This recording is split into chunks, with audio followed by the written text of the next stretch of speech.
Hi, Paul. Hello, Bob, and glad to be here.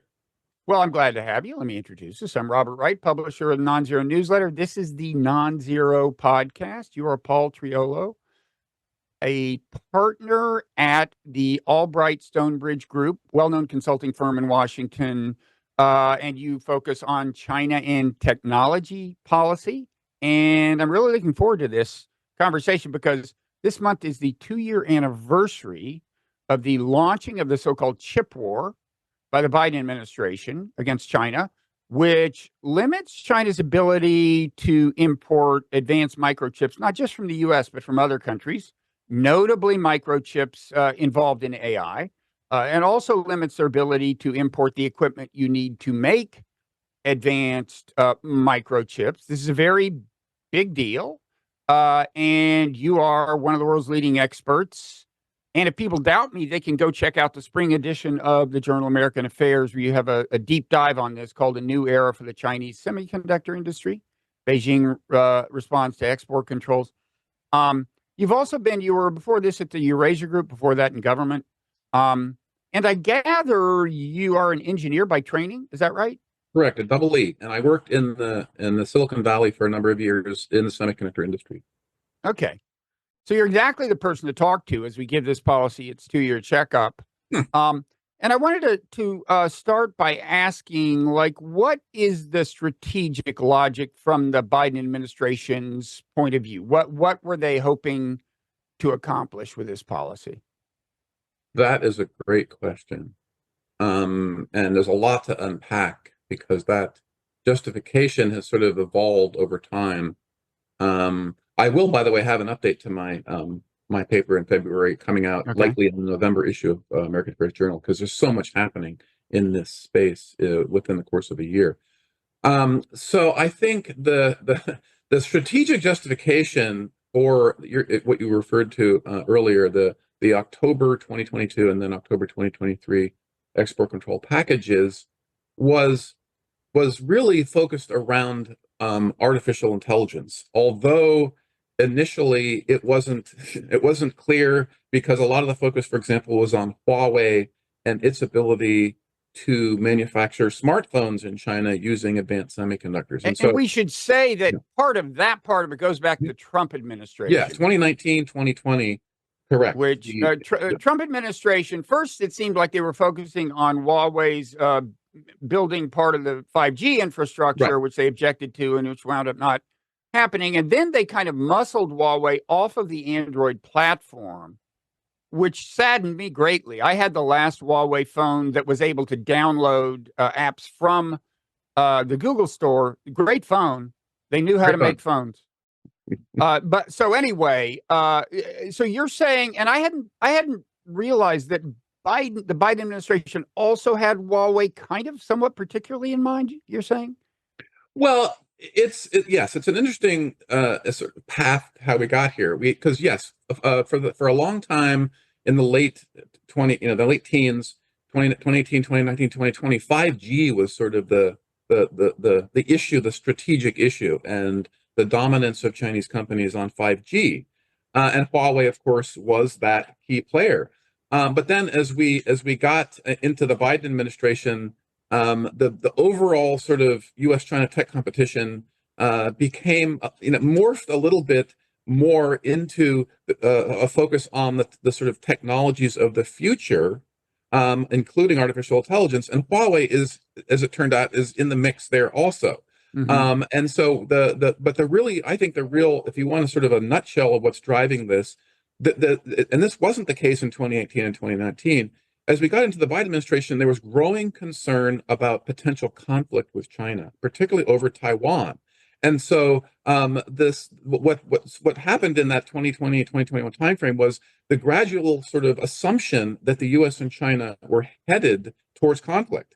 And then the idea of working back and saying, well, which technologies could prove decisive in a future Hmm. military conflict? And that's where AI came into the picture as AI development took off in 2021, 2022 with the advent of things like ChatGPT.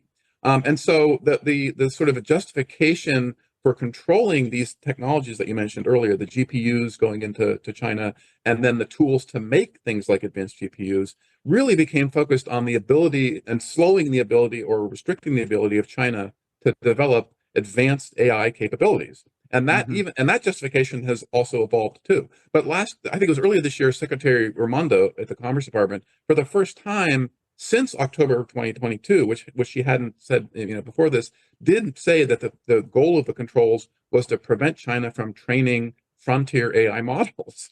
And so that's one of the reasons that she didn't say that. She did originally. That wasn't the justification back in October of 2022, right? But it was a clear consequence, right? I mean, if they don't have the chips we were trying to deny them, they can't train the frontier AI models, right? Well, or it's harder. It's harder, more time-consuming and expensive, and they have to find workarounds and so on. Correct. So now, and interestingly, I was on a call recently, a closed-door meeting with some administration officials, and so there, again, the sort of changing nature of the justification was interesting because they said it was basically to throw sort of sand in the gears of China trying to develop Chinese companies trying to develop these large language models.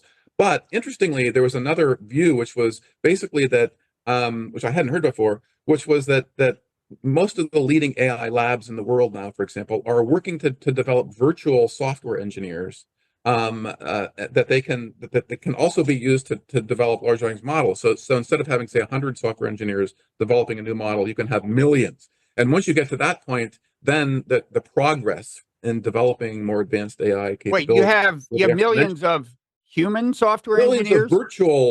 Millions of virtual AI software engineers, right? So using LLMs to do some of the work, or using other AIs to do some of the work? using LLMs and other capabilities, sort of virtually to develop and iterate on these advanced models. And so that's the concern, is that China will potentially, if allowed access to this advanced technology, the hardware in particular, will potentially outrace the U.S. or be able to compete with the U.S.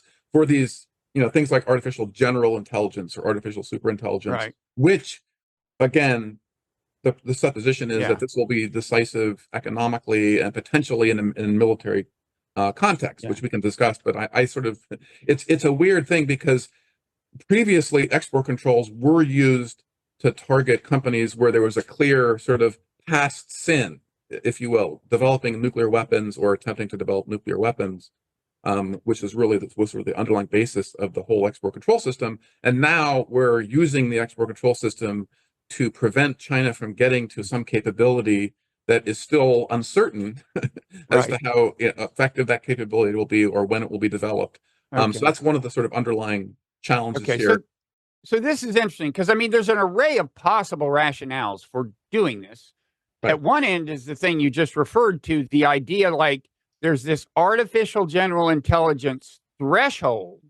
And then beyond that is this super intelligence like takeoff. This is an idea that's common in kind of AI hardcore doomer circles, sci-fi doomer circles. Absolutely. It was the premise of a paper that I would say, for better or worse, seems to have gotten a lot of attention by this guy, Leopold Aschenbrenner, or something called situational awareness. He had left OpenAI. He's like because it wasn't being careful enough about safety or something, or investing enough in alignment research. And this is his scenario, and he's calling attention, I think, to the great Chinese peril. And if America doesn't get to this threshold first, we're toast. And so that's like one kind of almost sci-fi scenario. And the premise is, not validated. We don't know if there's going to be this clear threshold and magical takeoff after that. But there's that. And then at the other end, and this sounds like it was more closer to the original rationale, is like, well, there's this right now specific military applications of AI. And if we're going to fight China over Taiwan in 3 years, it makes sense to start hobbling their AI capability now. And it sounds like that was closer to the original idea.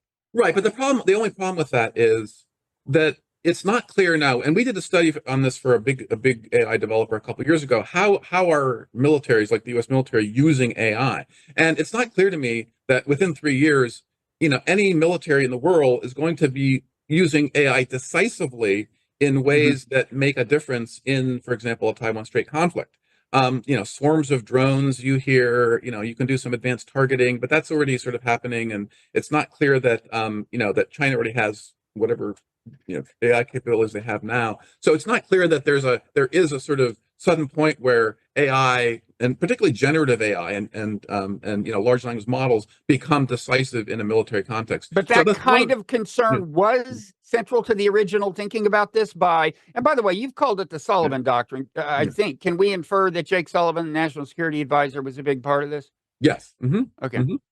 Yeah, no, I think that the original, the justification around advanced compute, did stem from this. Part of this was the Chinese testing in August, the summer of 2021, of a hypersonic missile, right? That presumably that was done. Some modeling was done on high performance computers that could have used GPUs, for example, for acceleration. So that's the single sort of example you can point to that says, well, yes, advanced compute capabilities, including GPUs, could be used in modeling for advanced weapon systems that could be used in a future conflict. But that's not like large language models. That's like a very specific capability that's used with high performance computing. Now, the problem is that I pointed out is that right now the vast majority of AI development, for example, in China in the generative AI space, is civilian focused, right? I mean, the vast majority of it,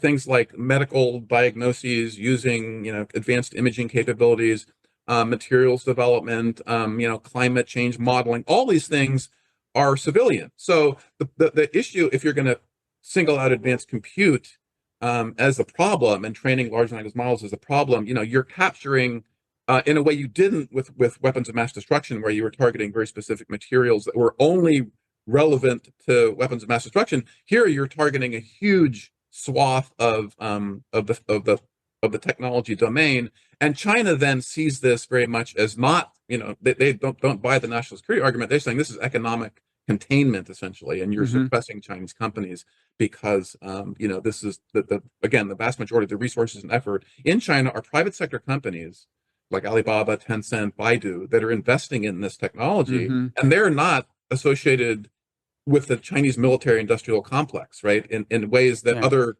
companies that have been targeted by U.S. or export controls are clearly, right? So it's a complicated issue to make that the justification, because it has all this other collateral damage, including on U.S. companies. Can we drill down just a little on that question of how this is perceived in China? Because I try to emphasize on the podcast and in the Nonzero newsletter, the value of cognitive empathy, which is to say that's not about feeling people's pain. It's just understanding their perspective taking. And I would think, this policy, I would say, has not gotten a ton of discussion in mainstream American media. New York Times said we're doing this thing and so on. But I would say, Trump tariffs on pork and stuff in a way got more attention than this. Understandably, in a way, more people eat pork than eat microchips in America. But I would think that in China, this was like a big deal, as you just suggested, in the private sector and also in government, right? How are they thinking about this? That's a great question. But I think that gets back to something that, to discussion of Huawei. So, for example, a lot of the focus after the controls were put in place was concern that eventually, as I noted in my paper, companies like Huawei and domestic foundry leader SMIC have been able to find workarounds. But what they've been able to do is develop chips for smartphones. So quick interjection. A foundry is a factory that makes chips, and moreover, a foundry makes them for different companies, usually not only its own. But anyway, we're talking about SMIC is the big chip making capability in China. Correct. They're they're sort of the Chinese counterpart for TSMC in Taiwan, which is the global leader. Right. So the focus of concern, and again, the Secretary Raimondo has expressed concern about Huawei developing a consumer handset, right? So that's one of the things that plays into this idea that the U.S. it's not about national security, but they don't want Huawei to develop a smartphone. Now it's complicated. It's become more complicated because Huawei also has developed the leading alternative to NVIDIA GPUs in China, the so-called Ascend series, 900 series of server semiconductors that can be used for AI training in the cloud. And so Huawei has ended up sort of in the middle of the whole issue again.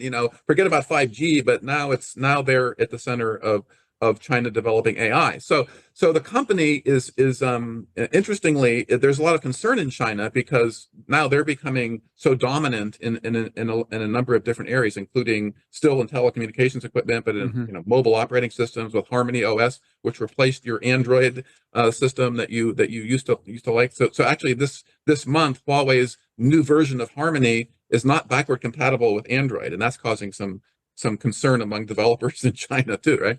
And so the way the Chinese think about this is it looks like the U.S. government is sort of singling out Huawei for all this punishment, starting in 2019 and continuing in 2020. And now, we could see next week a new package of semiconductor controls that would also be targeting Huawei, because Huawei now is in a really unique position in the Chinese technology ecosystem. They really have been given the role of trying to coordinate and overcome some of these bottlenecks, these choke points that the U.S. has been targeting with these export controls. Because Huawei is such a capable company, right? The government was looking around for a state-owned enterprise that could do this, because this has been a successful model in other sectors like aerospace. But Huawei is really, the main game in town. They had a chip design unit, for example, HiSilicon, which before the controls in 2019 and 2020 was designing world-class semiconductors on par with Qualcomm and Apple and all the leading companies. And so they have a lot of internal technical capability, engineering knowledge, and know how to do what it takes to do advanced semiconductor manufacturing. So they've been given this critical role of sort of coordinating the industry. And so they continue to be a target of U.S. export controls, but it's complicated because, they're still in China, they're mostly viewed by consumers as, providing good handsets that people want to buy, and as an alternative to Apple, a sort of domestic alternative. And so the view in China very much is twofold. One is on the consumer side is that the U.S. is sort of punishing Huawei or singling out Huawei, and then on the other hand, the Chinese government is viewing this very much as the U.S. is trying to decouple the Chinese semiconductor industry from the global industry. And that view has become very, very clear. And in fact, President Xi raised the issue of these export controls with President Biden last November when they met in San Francisco, and also during the last phone call they did in April. And so the Chinese, Xi Jinping has basically made this almost like a red line on par with Taiwan, because he sees it as threatening China's overall technology development and therefore economic growth. That's not a crazy position. I mean, a lot of people in America are talking as if AI, and I think they're basically right. I mean, this is anyone who wants to be anything approaching dominant, not just in a military sense, but an economic sense. Anybody who wants to be on the cutting edge of prosperity has got to have a robust AI. And we're talking that way. We're talking as if this is like a precious resource, almost comparable to oil in the industrial age. And we're trying to cut off the flow, kind of. And so I'd be a little upset if I were them. And there's a question hovering over this whole thing that goes back to the Trump administration, and we've kind of alluded to, and you've discussed explicitly to some extent. But I'd like to briefly revisit it in the context of the Trump administration, because that's when it started confusing me. And that's the question is, to what extent is this a national security policy, and to what extent is it an industrial policy, an economic policy? You might almost say a form of protectionism, like we want to keep our industry strong relative to China's. Right. Because when they first started trying to keep Huawei out of the 5G network, they had a national security rationale. They were afraid Huawei would spy on us via the equipment. I don't know how plausible that was. When Trump moved to the smartphone front in combating Huawei, it seemed a little more to me to be obviously economic warfare. But they can always say, look, they can use smartphones to spy on us. So I have look, they're saying that about EVs now, right? They're saying that about EVs. Right. And they always, and look, I'm just a layperson. I don't know. So I'm curious as to your view, if we go back to the Trump administration on those two issues, 5G and smartphones, like, I guess I'm interested both in what you think the mix of motivations was, but also how plausible is the national security rationale in those two realms? Could China have well used 5G to subvert U.S. sovereignty or something? And could they have done the same thing with smartphones? And then to what extent was that really the issue in the Trump administration? Wow. Yeah. Okay. A lot to unpack there. So I think it's important to note in the Trump administration, for the first time in the 2017 National Security Strategy and the 2018 National Defense Strategy, it's sort of a turning point because it labels those documents label China as a strategic competitor and an economic aggressor, right? Uh-huh. And so they frame China not only as a Unlike us, competitor, but go right? ahead. Right. Well, yeah, but this is significant. The change in language is important because it frames China not only as a competitor but as a potential adversary. And also, since then, the verbiage is basically China is the only country with the intent to overturn, the rules-based international order led by the U.S. Now, that's a very very contentious issue because many would argue that China has benefited greatly from the international system, and there are many different international systems. Some of them China accepts and participates in, some of them China grudgingly participates in, and some of them China rejects. But like for example, the financial system, China is a full participant in many ways, and so that sort of argument has evolved. And you hear that rhetoric coming more in the Biden administration, but it really started under Trump with these documents in 2017 and 2018. And then, as you note, at the same time, the Huawei issue had been sort of percolating for a long time. And then with the advent of 5G, and I've written way more than I care to admit on 5G and China. I did a piece called "The Geopolitics of 5G" in 2020 timeframe, where people were really, for the first time, starting to think about this as an issue. I was a little bit ahead of the curve, but the concern there was that Huawei equipment was more and more being deployed, and ironically, not in the U.S. The U.S. had prevented Huawei and ZTE, its Chinese rival, from deploying significant amounts of equipment in U.S. networks. Most of the equipment that's still there and is still there is in rural networks, small rural networks, where those operators loved Huawei antennas, and the equipment is very good and they maintain it. But the concern was that Huawei was becoming dominant in Europe, places like Europe. Many of the European countries like Germany and the UK were intended to build their 5G networks on the basis of Huawei equipment.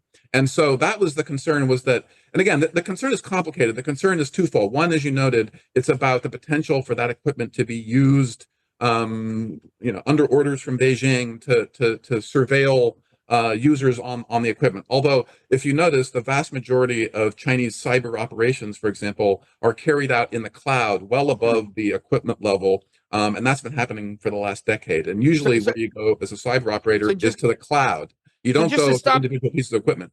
Just to stop right there, did you think the concerns about 5G as an instrument of Chinese surveillance were valid? Was that a plausible concern? Because I think we did succeed not only keeping them out of our 5G, but in keeping them out of much of the European infrastructure. Does that seem like a valid concern? I think it was an overblown concern because there are many ways to secure networks, right? Huawei is just the equipment supplier. Then there's the carrier that actually runs the network. And so, again, I've looked at this in great detail. The UK took a different approach. The UK basically said it shouldn't matter who the equipment supplier is. We should be able to secure the network end to end by virtue of the carrier's management of that network, right, and management of software updates and all these other things, right, that are of concern here. So my sense is that there is a risk there, but you can minimize the risk to basically very almost an unmeasurable level if you take the right approach to managing network security and carrier operation of the network. I don't think that. Can I just say, if China gets caught doing something like that, or with the smartphones, that's a massive economic setback. Right, exactly. So there's a sort of business rationale here. Like no government wants to be seen as subverting the reliability or the reputation of its leading company globally, right? So that gets back to the other concern, which is in times of crisis that the Chinese government could choose to try to leverage this capability. Now, of its company having equipment in certain networks. Now, this stems largely from the Iraq War, where the U.S. government did, in fact, know the locations of all the AT&T switches in Iraq and was able to blow them all up, right? Hmm. And so that the Chinese government was well aware of that, right? And so the concern here, the big concern, and probably the more important concern than the data surveillance issue is, in times of conflict, could China, order Huawei to turn off all those networks? Now, again, I'm skeptical of that too, because that's really hard to do. It's really hard. Huawei, not being the operator, just being the equipment supplier, would have to have, there would have to be a huge separate sort of long-term operation to try to figure out where that was important and it would make a difference in a conflict. You don't know where the conflict would be. And then, the idea of turning off that equipment, there are many ways to overcome that. You can reboot the equipment, you can change the software load, whatever, right? So I'm not sure that would be that's a decisive thing that would be, again, a game changer in a conflict, or that the Chinese government would choose to do that. In the case of Iraq, the U.S. government, chose to just put a TLAM on those switches, right, and blew them up. They didn't do anything remotely. So yes. So is there a risk there? Sure, there is. You can never, nothing is risk free. But again, there's ways to mitigate that potential risk. And then it's hard for me to see the Chinese government, putting in place a 10-year program, which they would have to do to maintain access to some level of foreign network, to actually, and then to be able to guarantee that they would have an effect that would be critical in a wartime conflict, depending on how that unfolded. And again, the conflict we're talking about here really is over Taiwan, for example. And in that case, it's not clear to me that there's no Huawei equipment in Taiwan. There's no Huawei equipment in the U.S. except in rural networks. So it's not clear to me what advantage having Huawei equipment in the network would have in a conflict over Taiwan, for example. Okay. So, and just quickly, without getting into much detail, because I want to turn to your conclusions about what the effect of this policy has been, whether it's been successful by the lights of its own rationale, to the extent that we can figure out what exactly the rationale is. But first, you don't have to elaborate much, but the other thing that is said to be a national security threat, the Huawei smartphones, at least I think Trump said that. Is that, in your mind, no more plausible than the claim that the Huawei's involvement in the 5G infrastructure would be a big national security threat? That's even less plausible. I know we worked with carriers, big U.S. carriers, when I was at Eurasia Group, and they're one of their jobs is understanding the devices on their network and any kind of anomalous behavior coming from those phones. And so they're set up to detect anything. So the big worry, for example, would be that Huawei could somehow use smartphones in the U.S. network to create some kind of a botnet that would be able to launch distributed denial of service attacks. And again, there's ways to mitigate that. Carriers do that regularly. They understand how to do that. And so that, I think, is even less plausible. Again, the question would be, what would be the rationale for doing that? What would be the desired effect that a government like China would choose? It's like turning off the EVs, which is the latest one. Like, why would China try to turn off EVs in the U.S., right? I mean, it's hard.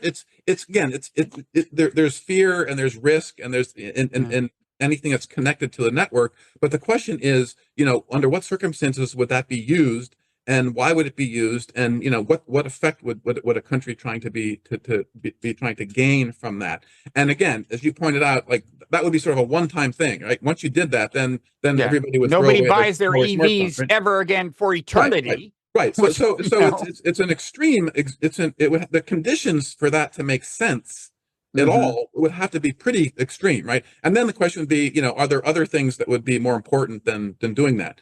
I think the Israeli pager thing has also complicated that calculus now, because yes, you can, if you're good, you can insert high explosives into a pager and blow it up when you want to, right? And so now that's been causing a whole rethink of supply chains. Although that's a very specific tactical capability that again, one-time use. Nobody is going to buy those pagers ever again. No, I suspect that Lebanon may cultivate an indigenous pager industry from here on out. I'm not sure, but the okay. So let's move to the policy itself and its consequences. Again, there was focus on the chips and the equipment you need to make the chips. It turns out that the U.S. has a lot of leverage over what other countries can export because I guess it builds something into the licenses. When a company in Europe uses American technology in any of its products, I guess it signs on to something, I don't know, that allows us to restrict what it can do with that product. Anyway, somehow we control this stuff at these two levels: chips that China can import and equipment for making chips.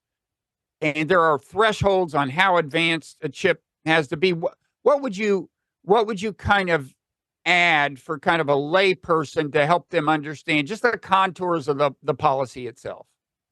Yeah, well, you've hit on sort of at a high level. So the October 22 controls were unprecedented in two major ways. One was they tried to establish a performance threshold for these advanced semiconductors, the GPUs that are used to train AI models. So they attempted to draw very specific parameters and limits over which U.S. companies would have to get a license to export those specific chips to China.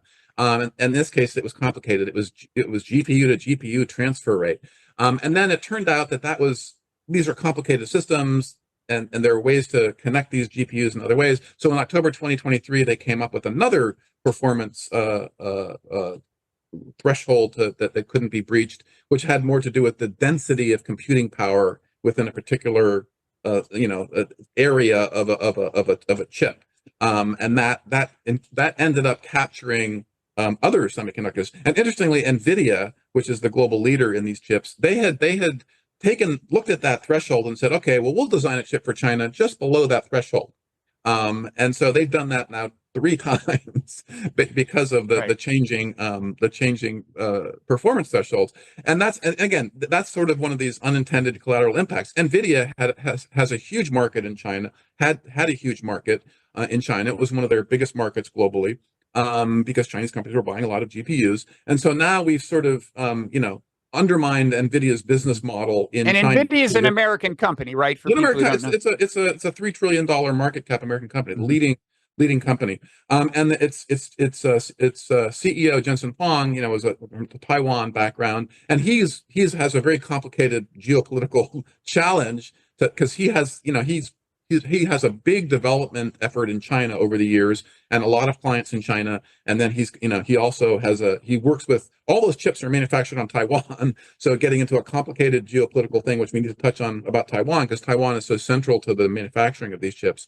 And so Taiwan is naturally dragged into this whole thing.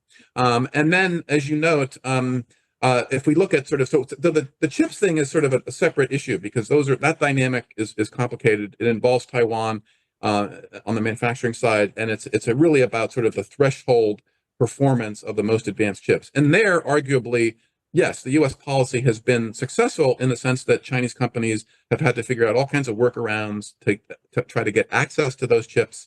And it's slowed down, not really significantly yet, but will eventually slow down the ability of Chinese companies like Alibaba and Baidu and Tencent and ByteDance to develop the cutting edge models. They've sort of stockpiled enough of those GPUs, and there's enough alternatives now that they can do pretty well. But in the next 1 to 2 to 3 years, they're going to have trouble because they're not going to be able to access the most advanced GPUs. And then the other piece of that unprecedented October rule was trying to impose controls on the tool making gear, and that has really, the area that you mentioned, has dragged in other countries because the U.S. There's 5 leading tool makers in the world that you need to make a semiconductor. If you're going to build a facility anywhere in the world, you mean to make any single advanced semiconductor, you've got to use stuff from all 5? Some combination, probably mostly all 5. Yeah. So that's in the U.S. that's Applied Materials, Lam Research, KLA Tencor, which does metrology, sort of measuring. process manufacturing processes and the accuracy of those. And then ASML, which is a Dutch-based company, which is the leading lithography firm in the world, and you really need advanced lithography to make the most advanced chips. And then TEL in Japan, which is a company that makes a lot of other really important equipment like etching and deposition that are used to manufacture chips. Those 5 companies are really required. So the U.S., in trying to control access to these tools, necessarily needed to involve Japan and the Netherlands. Now, before October 2022, a lot of the controls around, there were already controls around some of these tools, like advanced lithography, so-called extreme ultraviolet lithography equipment, was controlled, but that was controlled through a multilateral process called the Wassenaar Agreement, which included Russia. And so what happened in between some of these deliberations was how things change on the geopolitical stage. Right. Well, Russia, the Wassenaar process became basically dysfunctional because Russia was a member, and Russia was not going to agree to some of these controls. And so previously to October 2022, countries like Japan and the Netherlands preferred to work through a multilateral process, and it was very deliberative. And they brought lots of experts to bear, and it was a slower process. But eventually, it was agreed between multiple countries, including South Korea and other really key players in this. They would agree on these controls. So they had a voice. So like the Dutch had a voice in whether their right. They had a lot of input. Yeah. Correct. Right. But what happened in October 2022 is those controls were essentially dropped unilaterally by the U.S. So it was a new approach, if you will, to export controls, by which the U.S. dropped controls unilaterally and then twisted the arms of these other countries, like Japan and the Netherlands, to align to some degree on the controls. And that was a very new approach. So that's one of the sort of unprecedented aspects of the new U.S. approach. And that's still with us 2 years later, right? For the last 2 years, basically, the U.S. government has been trying to get the Dutch and the Japanese to align on these controls. Now, the problem is the U.S. has the most advanced export control system that includes things like controls on domestic persons, working in semiconductor manufacturing facilities overseas. And the Japanese and the Dutch do not have those controls. They do not have controls on their domestic persons, and they do not have so-called end-use controls, which again, in addition to setting the GPU threshold at a certain level, the U.S. set a threshold by which they were basically trying to freeze China's domestic capabilities for both memory and logic at a certain level, a certain advanced level. They tried to say, like, you can't go anything above that. We're not going to approve tools that can produce chips at that level. So again, those are very complicated things to do because, for example, in the chip tool making side, no tool is made just to manufacture chips at a certain control. It has a wide range of capabilities that can be used to make semiconductors. And so in trying to draw a line around that, that's one of the reasons that we have a lot of what I call collateral damage, because U.S. companies then have been sort of caught up in this, and they've been, access to the China market has been cut off to facilities in China that are deemed, for example, to be doing manufacturing at more advanced levels. And that's really a murky, messy area to decide, okay, which of those facilities are doing advanced manufacturing and which are not. And it's a gray zone where again, you have to draw a line somewhere, but drawing that line, you end up damaging U.S. companies, and particularly the tool makers. In a way, so that you're looking at the success of this, you have to look at sort of the big picture, the global supply chain for semiconductor tools and manufacturing capabilities, and then you have to look at the individual effect of these controls on companies both in the U.S., Japan, and the Netherlands, and even South Korea. So part of this is an old story. Trade is a two-way street. Generally, if you restrict trade, you're going to pay some price yourself, whether it's evident or not. But there are some distinctive things about this particular case by virtue of it being, high tech and about this really kind of critical technological resource. And the first thing I thought when I heard about this is, well, if I'm China, I think I am going to radically accelerate my drive to develop the indigenous capability to make this stuff. I mean, I'm sure they were already cultivating that to some extent. They'd rather not be dependent probably on the whole world, but they had they had been dependent for a while, seemed pretty content. They got a lot of chips from the foundry on Taiwan. Now they're getting fewer. Now they're still getting lower end chips from that foundry, but not as many of the higher end chips. But anyway, that was just my kind of default expectation. Right. And I gather that your finding is that this is to some extent happened. I mean, China, obviously China doesn't just sit there and go, well, I guess we're screwed. I mean, they do something in response. So what have they done? Yeah, no, and again, as you rightly point out, even before October 2022, even going back to Huawei's original entity listing back in 2019, yeah, there was a realization that it was not new even then that China was heavily dependent for certain things on foreign sources. So both in terms of the supply of finished semiconductors, and so that has over the last decade, the government has been encouraging Chinese companies to build more manufacturing capability. That's a long-standing process. Not surprising. China at one point was importing 95% of its semiconductors, right?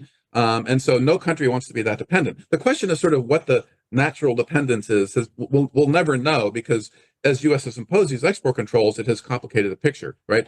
And then at the same time, China has been reacting slowly to the ratcheting up of the export controls. And so, yes, I think that what happened before October 2022 was, a fair amount of progress domestically in terms of tool making. But before October 2022, all the fabs in China still had access to all the most advanced tools in the world. So why would they, for example, use domestic tools, right? When you're in a business, manufacturing a competitive business, you don't go for inferior domestic tools, right? Mm-hmm. So the idea that some have put forward that China always intended to sort of kick out the foreigners in a sector like this is really not accurate in my view, because it's a global sector. The semiconductor industry is global. There's many different players in it. There's the tools, there's the materials, and generally there's sort of a division of labor globally, and different countries do different things, but no country tries to do everything because it's just costly. And no company presented with this competitive environment is going to as I say, buy inferior tools from China just because they're from China. They're going to go for the best tools to make them the most competitive. But that dynamic changed drastically in October 2022, because now they were faced, Chinese companies, particularly the front end manufacturers, were faced with the inability to acquire more tools. They were already cut off. For example, SMIC was already cut off from the most advanced lithography tools, but now they were looking at controls on a whole range of other tools. And so what that forced the Chinese companies to do, the tool makers sort of realized this. They realized this is an opportunity, and so they began working closely amongst themselves, because a lot of these tools have to interact. They have to interoperate. And so in the West, the tool makers, it's sort of a frenemy, competitive thing where you have to be aware of what your competitors are doing, and you have to make sure that your tools interoperate with other tools. And so in China, after October 22, the tool makers kind of came together. The fabs began looking seriously at domestic tools, because they realized their access to these tools would eventually go away. It hasn't quite yet, because these tools are long lived. The lifetime of a tool can be 5 to 10 years, and they're very expensive and very capable. But they realized over time we're probably going to lose access, so we need to get serious about working with the domestic tool makers and helping improve their capability. This is very much a two-way street. The front-end manufacturers work with the developers, with the design companies, to help improve the process technology to get to more advanced semiconductors. It's a very cooperative industry in many ways, and again has been global. Now China has to figure out how to overcome those choke points that the U.S. has identified and is targeting with these export controls. So it had been a globally cooperative industry, and now China is developing more a kind of an intra-Chinese cooperation among the various players to develop this indigenous chip-making capacity. And I gather that Huawei is kind of the de facto leader and orchestrator to some extent, right? So as I read go ahead.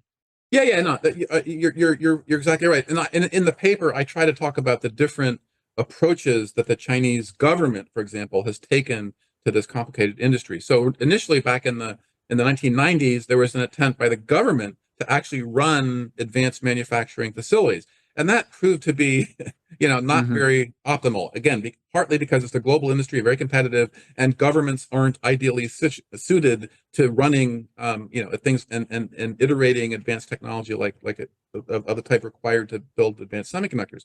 And then they tried in 2014. They put in place this National IC Investment Fund, and the idea there was to inject some market forces into this, and so again, the government would have a role in choosing which companies to invest in China. But the idea was it wouldn't be the government running the companies; it would be sort of the market, and with some help from the government guiding development of the industry. And that proved to be somewhat effective in certain areas because some companies like SMIC and YMTC, the leading memory company, benefited from some of this investment from the government, from the National IC Investment Fund.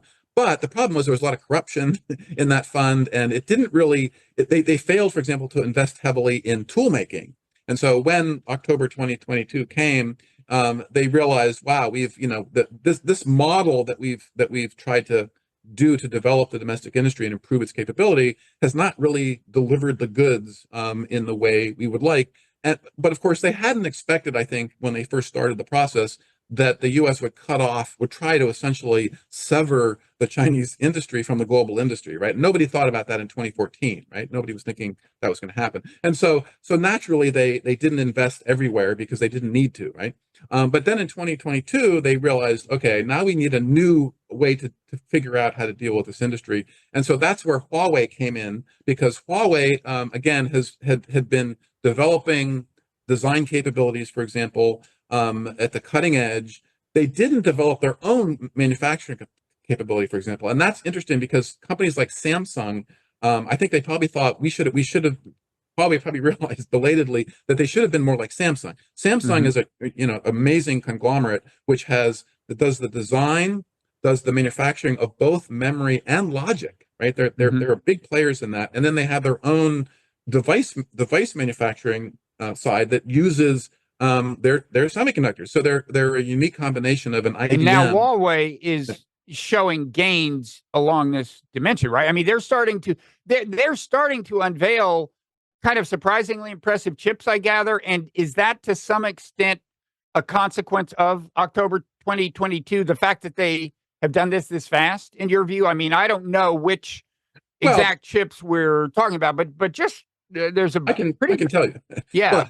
So it's a good question. But again, Huawei has not before October 2022, or before, maybe better, before May 2019. Huawei was not manufacturing semiconductors itself, right? It had 15,000 design engineers at a subsidiary called HiSilicon, which did designs for all of its product lines. So, for example, they were doing semiconductor design for AI chips, for telecommunications chips, for smartphone chips, all these things they were doing in-house. And then they were manufacturing those chips in Taiwan at TSMC. Then, as a result of the export controls in 2020 in particular, they were cut off from doing that. So interestingly, they kept their designers designing chips at the cutting edge, even though they had nowhere to manufacture them. Then at the same time, SMIC, the domestic leader, began to repurpose some of its more advanced equipment to try to use it at more advanced nodes. And so by the 2021, 2022 timeframe, those Huawei had come together and worked with SMIC to help try to repurpose, in particular, their most advanced lithography gear called deep ultraviolet lithography. They had repurposed that equipment, which may have been designed for a less advanced node, but you can, through various technical methods well known in the industry, you can use that equipment at more advanced nodes. So even before October 2022, they had all the equipment and the know-how to build more advanced semiconductors. But it takes time to learn how to do that and to get, commercial yields. And it's a really complicated engineering process. But they seem to be learning. I mean, they are now showing that they're figuring it out. Well, what happened is actually last year, if you remember, that Huawei released this new smartphone, the Mate, I call it Mate, the Mate 60. And they released it when Secretary Raimondo was in Beijing, probably at the behest of the Chinese government, to show that, hey, Huawei is sort of back in the game. So before that time, Huawei had been, a global leader in smartphones. After 2020, their share basically dropped to zero. And then suddenly they were back in the game again. because this manufacturing process that they've been So the working share with dropped SMIC because goes back up to Trump speed. pushed them off of the Android platform, and then Biden further complicated their lives, I guess, in some ways. And now, but now they seem to be coming back. Well, yeah, the in the Trump era, right? The export controls included Google Mobility Services on Android, so that cut off their foreign market, right? So then nobody outside of China wanted to buy a Huawei smartphone if you couldn't have Google applications on there. You got to have your Gmail and your YouTube and other things, right? And then within China, because they couldn't get access to the most advanced semiconductors from Taiwan, their internal domestic sales in China also cratered, right? Because people are constantly wanting to buy the next spiffy new phone with a new chip in it. But by 2023, they had been able to manufacture enough semiconductors at an advanced enough level, still not the state of the art that Apple was using, but pretty good, pretty close. And then they used a very clever systems design for that phone to overcome some of the obstacles to them produce, the performance that because they couldn't use the most advanced chips. And so that phone, the Mate 60, was they sold, I don't know, some tens of millions of those phones. And then in last spring, they released the P70, which was a slightly better version of that. And the goal for them is to get back to selling about 100 million, over 100 million to 200 million handsets, because that generates a lot of revenue, right? They were generating a lot of revenue, which they can plow back into R&D, et cetera, et cetera. And so the next version of the Mate 70 will probably be coming out fairly soon, and that will again have a slightly better chip that's based on their ability to sort of stretch the existing system, working with SMIC to develop a chip that's good enough for a pretty advanced smartphone that can do 5G, for example, and is good enough that Chinese consumers will want that if they want to buy a phone different from an Apple. Many Chinese consumers have both a Huawei and an Apple phone too. One for work and one for private use. So they're back. So they're back on the they're back in the game in China. So and more self-sufficient than before, less dependent on us and other countries. Yes. The new phone's designed out a lot of U.S. technology, tons of U.S. technology. Yep. So that has presumably hurt some American companies. So we've been talking about an hour. What we generally do at some point is go into what we call overtime, available to Nonzero members. If you want to become one, go to the Nonzero newsletter, and it's easy to do. You've been kind enough to say you'll stick around. Before we jump to overtime, because once we're in overtime, I want to further explore the consequences of this. I want to trot out my theory as to how this policy has actually made war with Taiwan make it more likely that China will invade Taiwan. See what you think of that. But before we get to that, I want to just give you a chance to give people a sense of what you're going to say when you elaborate on the consequences of this more. Like, what is your overall kind of, how has this policy worked out? Like, obviously some American companies have been hurt, apparently some of them enduringly so.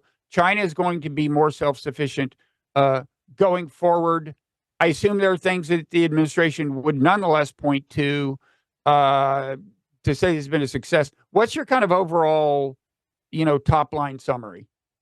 Well, I have a hard time finding something that sounds like success here, right? Because as you've noted, and as I've written about extensively, there's lots of sort of collateral damage here along the way here. And so one of the problems that many people, not just me, point to is there was never a sort of cost benefit analysis done of this particular kind of policy, right? Usually, when the U.S. government is imposing major export controls in a major technology sector, there's some attempt to do a cost benefit analysis. What's the cost of this? Do the benefits outweigh the cost? Here, nobody did that before the October 22 controls, and so therefore, it's really tough to get your head around. Okay, when people say how successful are these? Well, it's not clear because as I noted earlier, some of the goals and justifications have changed over time, and so trying to measure the benefits then becomes difficult. but in the meantime, the actual costs and downsides are fairly easy to and can be measured in terms of the U.S. companies' loss of market share, loss of revenue, laying off a lot of workers, undermining R&D budgets, for example, in the case of U.S. companies and Japanese and Dutch companies. And then this, how do you measure the idea that you've accelerated through these controls the ability of domestic Chinese companies both to sort of become more capable and more innovative, but also eventually to take market share from those same U.S. companies and Japanese companies and Dutch companies, because they're becoming more capable domestically, and then they can sell, outside of China. And then the third thing I would say also is it's had a big impact on U.S.-China relations, and this gets to your issue about Taiwan, which is it's complicated the bilateral relationship in really negative ways, and it's also caused China to respond in tit-for-tat ways, both what we might call symmetrically by targeting U.S. companies in China, and asymmetrically by controlling, supplies of critical minerals, which could turn out to be a really bad thing for the U.S. and other countries if China really tightens up on the export of critical minerals and rare earths, for example, that are critical to green technology supply chains, for example, things like graphite, lithium, a whole range of metals that they've already, as a result of these controls, put in place their own export controls to begin to sort of, potentially have a tool to react to U.S. export controls. So the relationship has been impacted by this. And then the other sort of meta thing, which gets back to our discussion of AI earlier, is now we're in the age where where everybody's seeking global cooperation around governing AI, because everybody thinks this is going to be, this is necessary. And guess what? Arguably, China is the second most important country in the AI firmament. And I've argued another argument that, sort of cutting off China from the hardware part and linking it specifically to AI undermines our ability to bring in China into the fold, if you will, and be part of any kind of a global governance solution around AI, because the Chinese will say, well, wait a minute, you want us to participate in global governance and AI, but you're sort of cutting off our company's ability to develop AI. And so it's a pretty big contradiction that's going to become even worse as we go forward here. And so all of those sort of downsides are right now, at least in my mind, outweigh like the benefits of this future throttling or slowing of China's ability to develop AI models, which is really hard to measure that success. And then again, China is going to figure out workarounds, and the technology of AI and large language models is evolving rapidly. And it may be that that it's not necessary to have all the best and most advanced GPUs to do training. You can still develop very capable models without that. So all the uncertainty around how to measure the success of this seems to me to be outweighed right now by all the negative factors that we've talked about, and certainly undermining U.S. companies as global leaders, as has happened here. We still don't know where that's going to end up, but the trajectory seems pretty bad.